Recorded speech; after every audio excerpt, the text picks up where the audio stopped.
on a Saturday morning at 10, 12 years old. I remember going to Grace Hall at 8 years old in the snake pit it was against University of Penn. And just feeling those emotions, right? You know, my grandmother worked at the library for 30 years. My mom and stepdad got married at Asa Packer Chapel. This has been my favorite place. This is my home. There's a lot of history that happened in Bethlehem that you're a part of, man.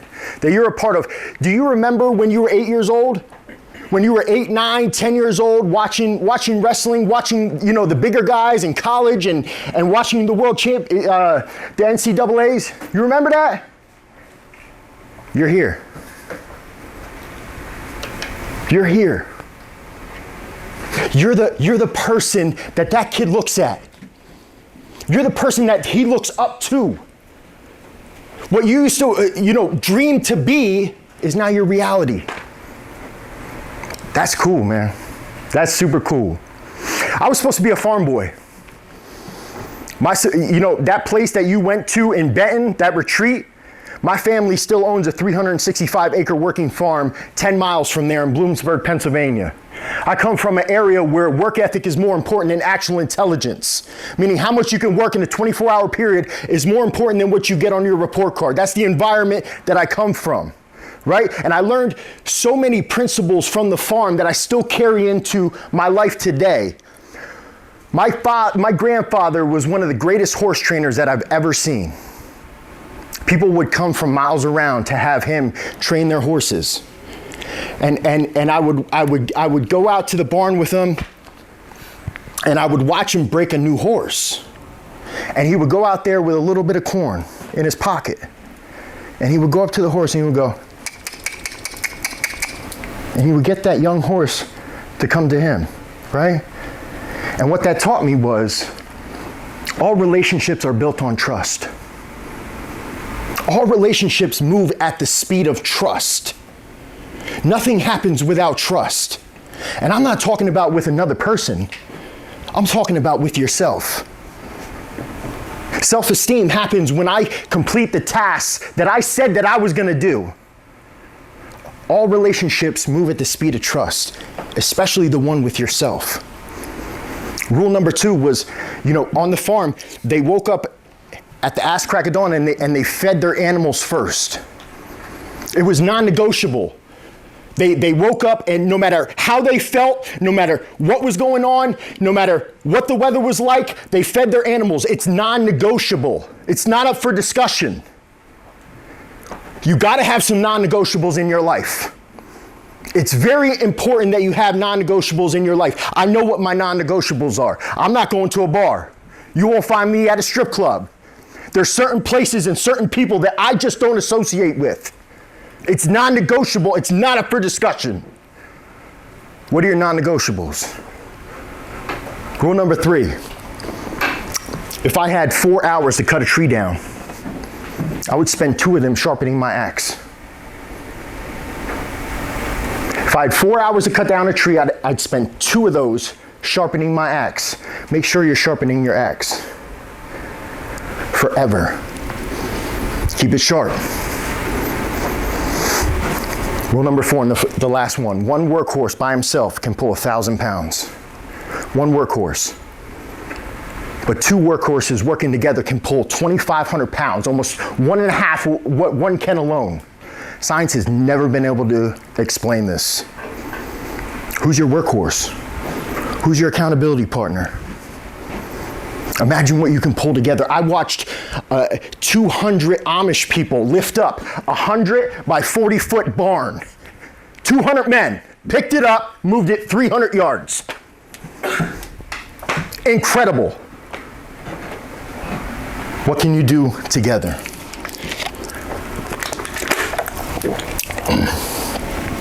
So that's the environment that I grew up in. I was born in 1984, October 30th. I'm about to be 39 years old. I was born into poverty. My mom and dad, they lived in a one-room cabin in Bloomsburg, Pennsylvania. They shot deer to survive. They raised vegetables. We were poor, dirt poor. I say that to say that the vibrational frequencies that you're born into, the energies that you're exposed to between 0 and 7 years old dictate who you become later on in life.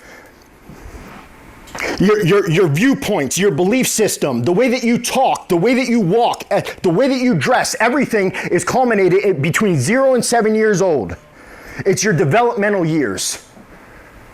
That's where you learn about the world and people around you. So I was just born into chaos. They were angry, they were pissed off, they were fighting all the time, and all that stuff got programmed in my mind. And they wonder why I got anger issues now. So at 9 months old, my mom walked in on my dad with another woman. She was crushed. She took me and my sister and she put us in a 3/4-ton dump truck and she brought us to the Lehigh Valley with the best intentions of doing the right thing. She brought us to Bethlehem.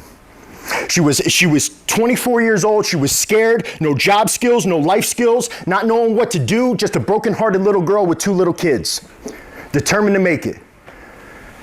And she set out to be an entrepreneur. So she bought a building in Hellertown, Pennsylvania, right over the hill. Literally, I could probably walk there.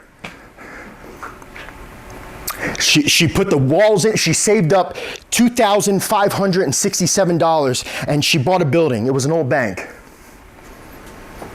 She put the walls in. She put the plumbing in. She put the lighting in. Just her and another guy. She was my hero, bro. She was an entrepreneur. She was everything. Go, mom, go. I thought I had a normal life. I played football, baseball, wrestling. I had all the materialistic things that a kid could ever want. And then one day, my whole life got changed in one moment. I'm 12 years old. I'm in 6th grade. I come home from wrestling practice. And for some reason, my neighbor picked me up and the state police detectives had my whole house surrounded. It looked like an episode of Cops. And I'm standing on the sidewalk. I'm scared. I'm confused. I don't know what's going on.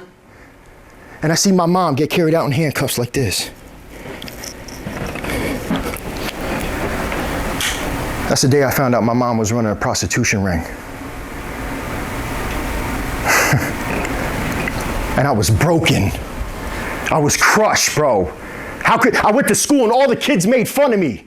Your mom's a so-and-so. You know how bad it can get, right? So that's the ridicule that I was exposed to at 12 years old. Nobody helped me process that thing. Nobody helped me give that thing a meaning. Nobody sat me down and said, look, Wes, this is what this is. So I was left to formulate a belief and give that thing a meaning by myself. So I quit everything. I'm out of here and I'll start hanging out with the bad kids. You know what? You're going to call me the bad kid? I'm going to live up to the belief system that I had created about myself. I'll just hang out with the kids that are doing bad stuff.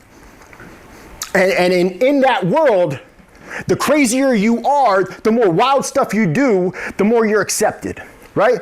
So at 15 years old, I get my first DUI. I don't even have a license. 15 years old, I get my first DUI. 16 years old, my sister turned our house into a crack house. There was people having sex in my bed. There was people smoking crack in the kitchen. There was people doing dope in the bedroom. I'm 16 years old. And the one day I come home and I'm looking for my sister and I can't find her. And I go to the bathroom and the door's locked. So I knock on the door. No response. And I kick open the door. Boom!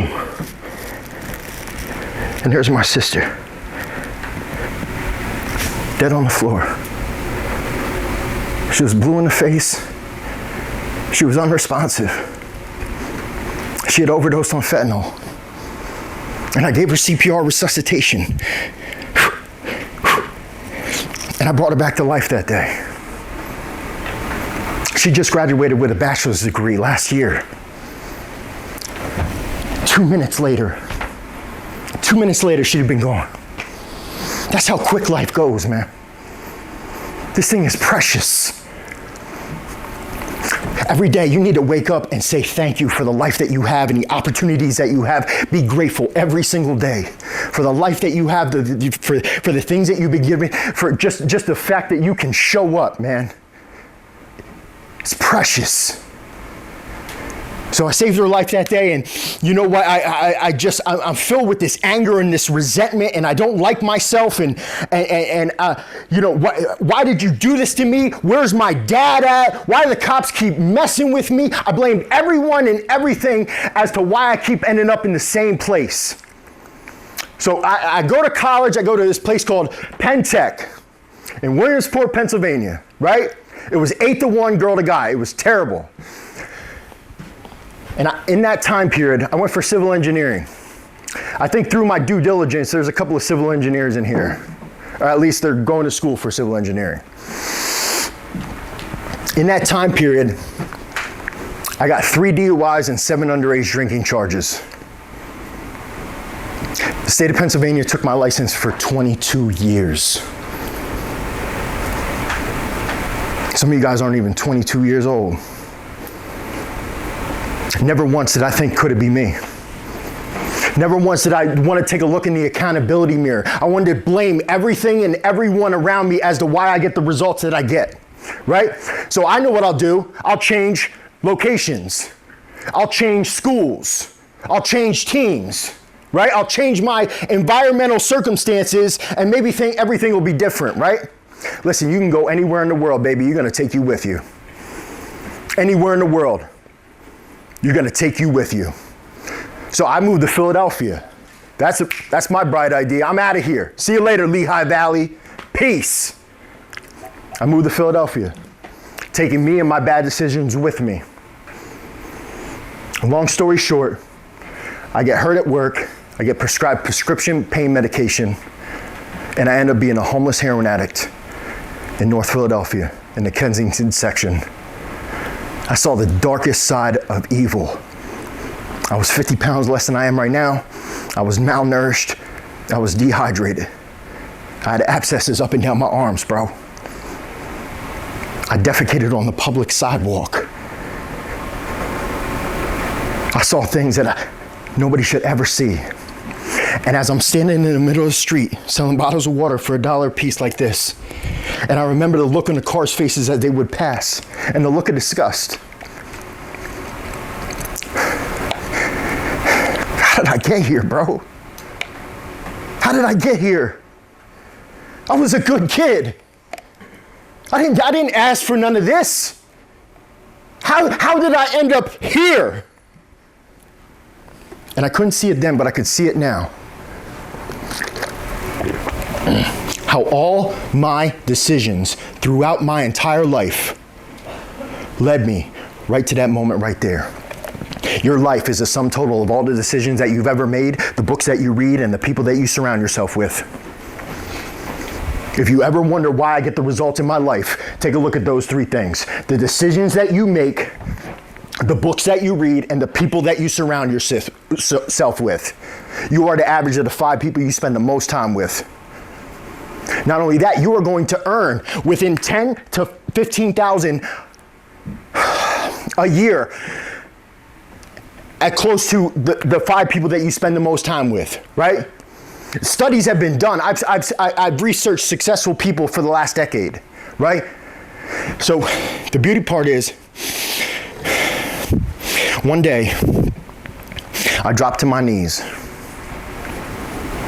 and I prayed like I've never prayed before in my life. And it was the most humble prayer that I've ever said, bro. And it was, please, God, help me. Over and over and over again. And then I began to change. Human beings have the ability to change. My dog can't be anything but a dog. That squirrel out there that you see on camp, he can't be anything but a squirrel. Human beings have been gifted by God the ability to choose. You're a spiritual being, gifted with an intellect, living in a physical body. Let me say that. You're a spiritual being, gifted with an intellect. That means you have the ability to think. It's the highest form of a human being, is the ability to think, living in a physical body. And what I see in the world is everybody just focuses on the physical and they forget about the other two. If we work on our mental and our spiritual as much as we work on our physical, sky's the limit, bro. So I realized that and I began to change. So last year, I'm selling bottles of water in the middle of the street. Then I changed, right? I made a decision, a real decision. Your life changes the second that you make a real decision. What's a real decision, Wes? When you cut off any and every other opportunity to go back.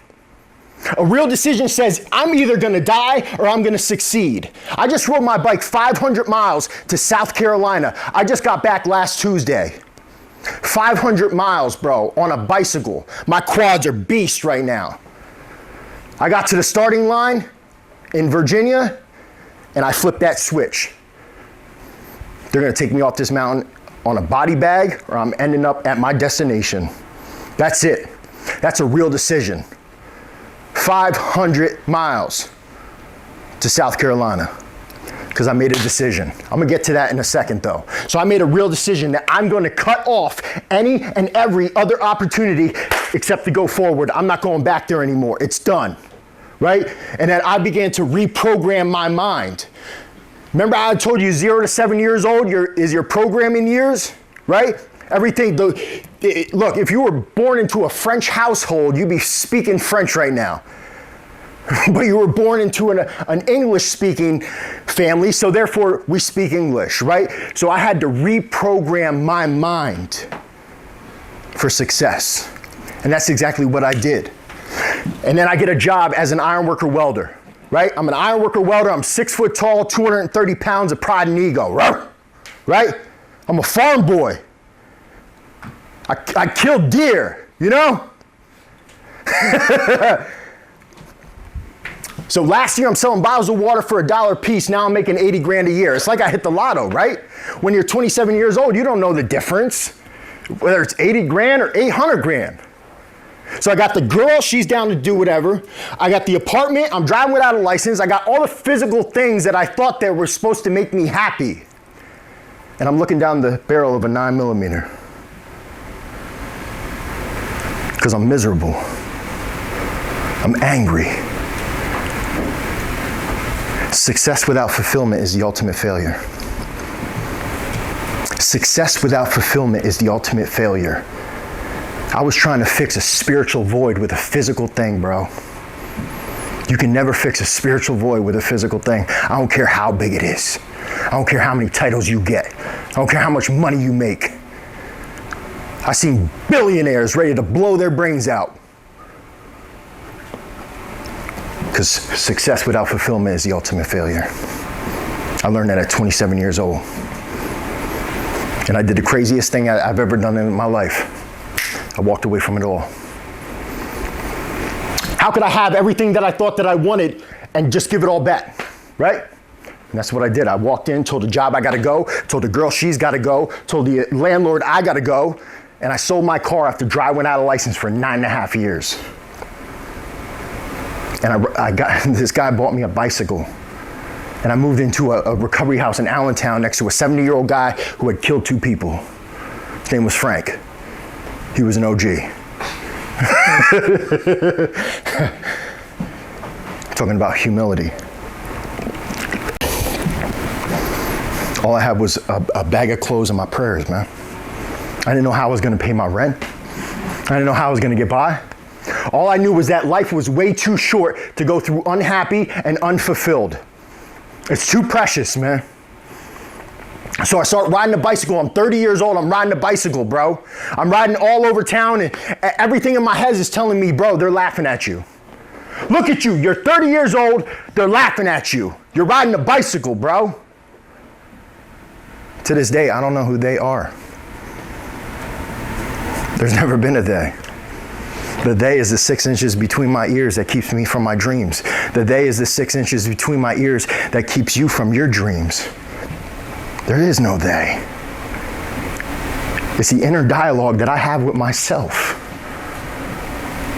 Look, they're laughing at you, bro. You're riding a bicycle. You don't have a job. No girl's gonna want you. You're never gonna be successful. you might as well just quit. And then I hear this message, and it says, go help your mom. Listen, I'm not a super religious type of fanatic. I just believe that something took me out of the gutter. And that same something that took me out of the gutter is still with me today. So that's just what I believe. But I don't push my beliefs on anyone else, because I don't like it when people push theirs on me. But I'm just, for the purpose of telling you how I got here, something that took me out of the gutter told me, go help your mom. Go help my mom. I'm an iron worker welder, bro. You want me to go rub dudes' backs? Go help your mom. But what are people gonna think? Go help your mom. But, go help your mom. On a bicycle, I rode 8.5 miles from Allentown to Hellertown every single day to go build my family business. Let me tell you a side story about my mom. My mom got arrested in 1997 for what she did. It was the most embarrassing. Let me tell you something. OnlyFans makes my mom look like a nun, okay? But in 1997, it was the most embarrassing thing that I've ever seen anybody go through in a small town, bro. I watched this woman get up and fight every single day and show up and say she got rid of all those people. She changed her circle of influence, and she said, I'm going to show my kids that you can fall down and you can get back up. Let me tell you something. When you're on your back on that mat, what's the number one thing that you have to do? Talk to me. Get up. Get up, right? You have to fight with everything in you to get off your back. In life, you're gonna find yourself on your back. It's inevitable. It's just life, right? It's not personal. It didn't pick you out. It just happens, right? So I watched my mom get knocked down, and she said, I'm gonna show my kids that you can fall down and you can get back up. And she showed up every single day and righted her wrongs and fought. And 3 years later, I come home, check on my mom. She says, hold on, Wes, I want you to meet somebody. I'm 15 years old. I look to my left. There's Donovan McNabb, the head quarterback for the Philadelphia Eagles. My mom went on to be the head massage therapist for the Philadelphia Eagles from 2000 to 2012. Am I lying? Because she never ran, bro. She never gave up. She kept getting up. She never quit. So 20 years later, when I hear the message, I've watched this woman, the strongest woman I've ever met in my entire life, go help your mom. Damn right I'm showing up on a bicycle, no matter what it takes. It wasn't, I didn't want a business. I didn't want to grow. I didn't want more money. This was my family name, dog. This was my family's reputation. My grandfather was watching me. What's your why? Why do you wrestle, bro? Why are you doing this? Why did you wake up today? Why did you come here? When you find a why that's so strong, bro, you'll knock down walls, run through walls. That was my why. No business experience whatsoever. I could barely read, and I have a learning disability. How am I going to do this? How you're going to do it is none of your business. When we look at our goal, when we look at our dreams, the very first thing we look is how are we going to do it? How you're going to do it is none of your business. When the vision comes into your awareness, how you're going to do it is none of your business. I had no idea how I was going to grow a business. But I just kept showing up and showing up and showing up. 50% of success in life is showing up. 40% is having a good attitude. 90% of all success is showing up every day and having a good attitude. You show up every day and you have a good attitude, you could be 90% of all people, man. That last 10%, that's faith. You're gonna have to see it way before it ever happens. That's faith. So that's what I did. I showed up every single day on a bicycle, riding my bike over this mountain. And I would listen to motivational speakers every single day. And then this crazy thing happened. A belief happened, a new belief happened within me. It was intrinsic. I started to believe what the motivational speakers were saying, right? And I failed forward. And I just kept showing up, right? And I had to change. Look, I was a first class mess up, bro. First class. I was really good at messing things up. How am I gonna be successful, right? If you want a new result, you have to practice a new behavior, period. It's not rocket science, dude. You want new results, you need a new action. And that's what I did. I started researching, what successful people do, right? They wake up early. So I started waking up early. I still, to this day, wake up at 5 o'clock in the morning. The very first thing I do is say thank you. Very first thing out of my mouth. I'm not even awake and I say thank you. Then I walk downstairs and I meditate. In between the time of the production of melatonin and the beginning of the production of cortisol is when your subconscious mind is most susceptible to new information. So what you listen to when you first wake up in the morning is going to align the spirit of your day. And what happens is, if you are not intentional and deliberate about what you listen to in the first part of the morning, the world has no problem doing it for you. I need you to get that. If you are not intentional about what you allow to enter your conscious mind, Instagram, YouTube, Facebook, TikTok, they got no problem doing it for you. Someone else's agenda will become a part of your day. And then I wrote my goals down every single day. For the day, for the week, for the month, for the year. And I'm just showing up, and as I got better, the business got better. As I grew, the business grew. And then I became a better leader.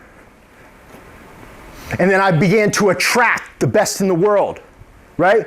I began to attract people into my organization by the person that I became. I became a person of value because I value people. People don't care how much you know until they know how much you care. People don't care how much you know until they know how much you care. And one day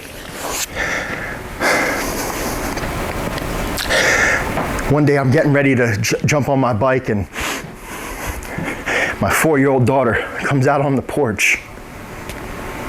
And I'm riding off to go to work. And I look back and she goes, "Bye, Wessie. Bye. Have a good day," 4 years old. That day, her mom went on a field trip with her to her daycare. And she's on the bus and she's listening to Adriana talk to her little girlfriends. And she says, yeah, you see those mountains over there?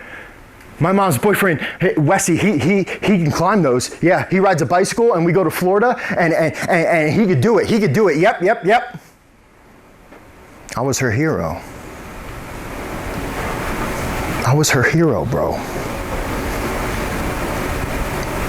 When you go into that stadium downstairs, I want you to know there's a little kid up in that bleachers and you're his hero, bro. Somebody's looking up to you, dog. Everything you do, every move you make, somebody's looking up to you. And I thought it was all about me. I thought God was taking me out of the gutter for me. I thought God was giving me all these opportunities for me. It's never about me, man.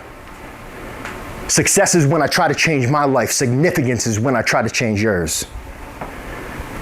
And when you taste significance, success will never taste the same, bro. So I'm showing up, I'm doing what I gotta do, I'm building businesses, I'm becoming a better person. I became the most influential man in the Lehigh Valley by some magazine or something. They gave me an award from the U.S. House of Representatives and the U.S. Senate that says I'm a good Samaritan. I got plaques on my wall, I'm winning all these awards, I'm doing all these good things, and I'm out and I worked with I'm out and I'm doing chair massage and I'm hustling and I'm marketing and I do a chair massage event for the local track and field team. And I donate all the money to the track and field team, right? So this lady comes into my tent. She's tall, black, beautiful woman, right? Athletic looking. And she comes into my tent and I start working on her. And she says, you know, I like massage. I said, that's cool because that's what I do. So a couple days later, she comes into my shop and I'm working on her. And I'm like, I put my hands on thousands of people, bro. I read energies like nobody's business. There's something different about this lady. There's something going on here. These calves aren't regular calves. So I do a little Google search. Her name's Joetta Clark. She's a 4-time Olympic athlete. Her daughter, his name is Talitha Diggs. She's a world champion track and field team, right? I've been working on her since she was 15 years old. You ever seen the movie Lean on Me with Morgan Freeman? That's her real dad, Joe Clark. Olympic greatness. I literally just got back from Budapest, Hungary in August, where I was at the World Championships with Talitha. Bro, I went from selling bottles of water in the middle of the street to going to the Olympics and the World Championships and speaking to Lehigh wrestling, dog. That's the power of change. If you can see it in your mind, yo, you can hold it in your hand. I promise you. Let me show you something.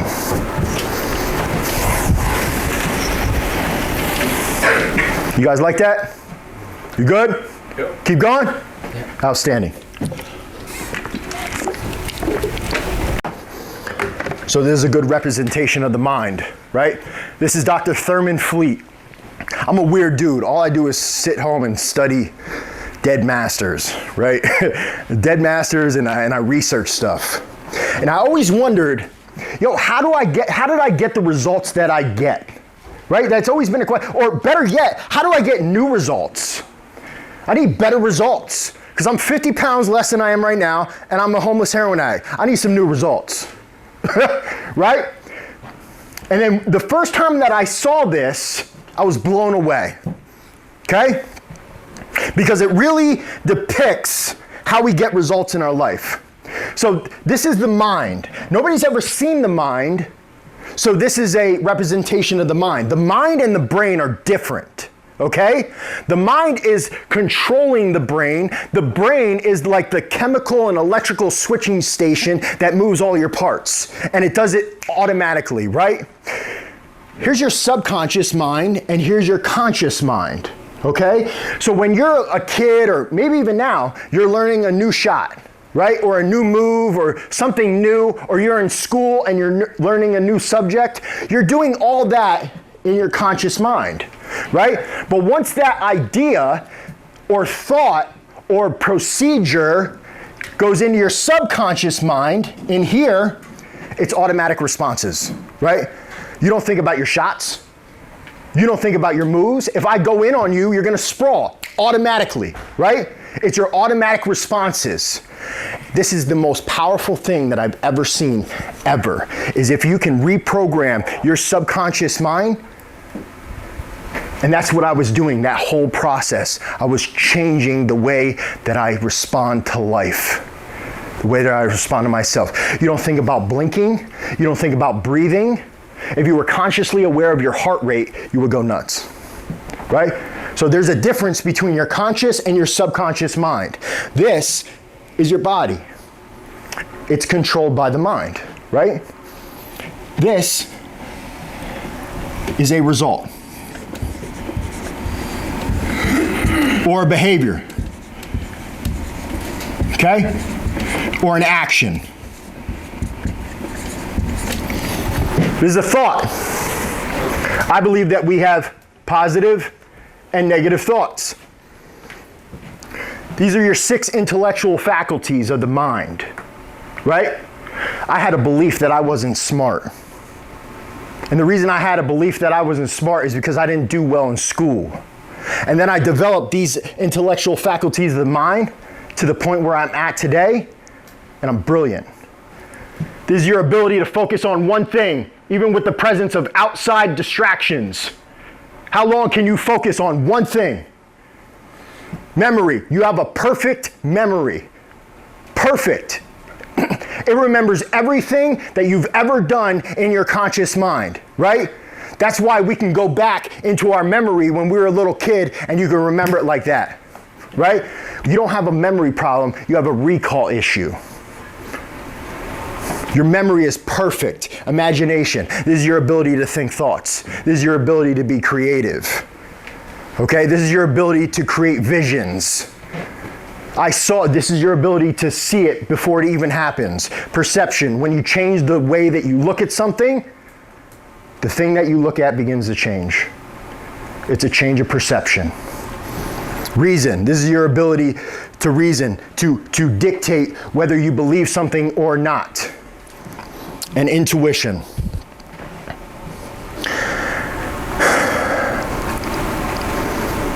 I'm going to tell you something real quick. I met that man almost 2 years ago at a benefit. Shortly after that, I had this vision that I was going to speak at Lehigh University Wrestling. I don't know where it came from. I didn't create it. My self-image sure didn't allow me to think that, but for whatever reason, I had an idea that I was going to speak to you gentlemen, right? That was 2 years ago. That was a gentle nudge, right? Somehow I created an image of today. I saw this before it ever happened. I saw it 2 years ago. And I held on to that image long enough for it to take shape.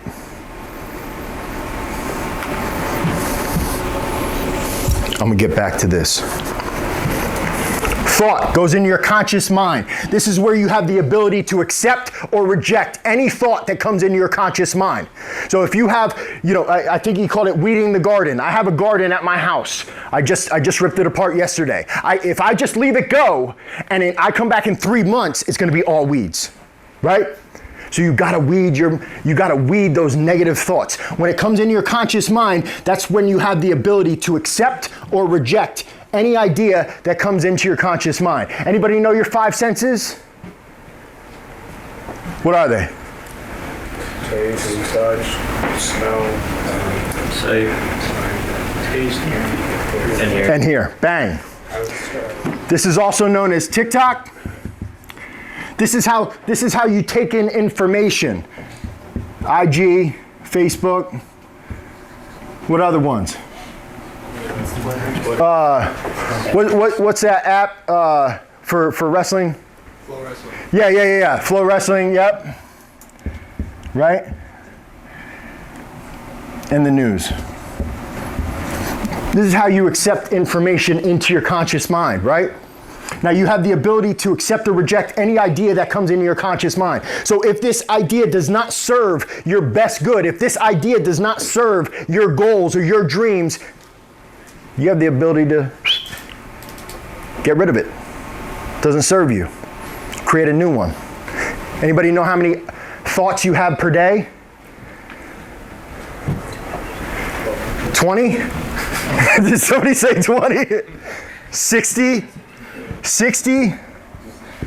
to 70,000 thoughts per day.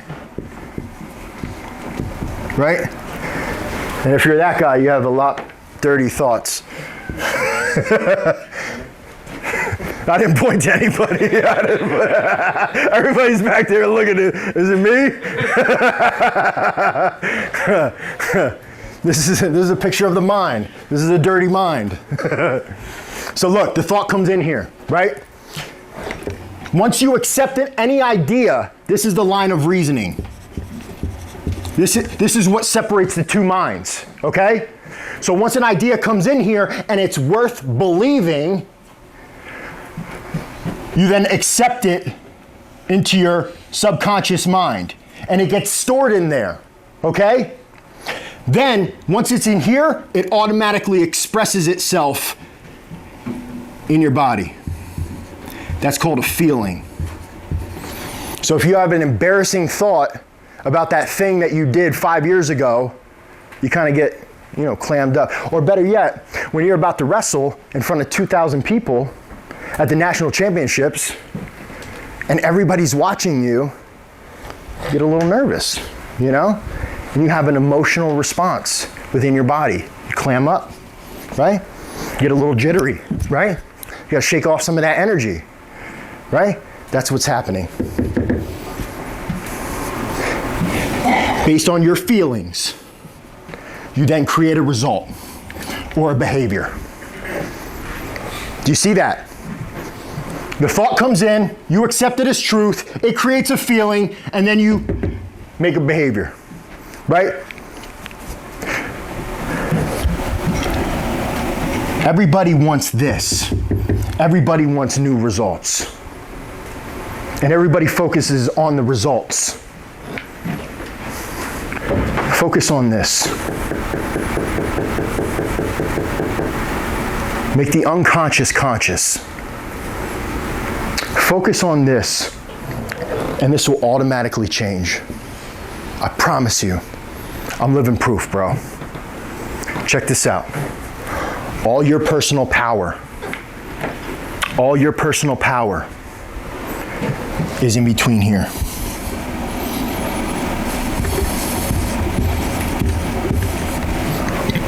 In between thought and action is where all your power lies. Most people are just automatically responding to life all day long. They're not even consciously aware as to why they do what they do. Let me show you what else is in here. This is your self-image. It's stored in your subconscious mind. It's the way that you think about yourself. How many people did that exercise that I asked you to do with the top 3? Huh? Who was your top 3?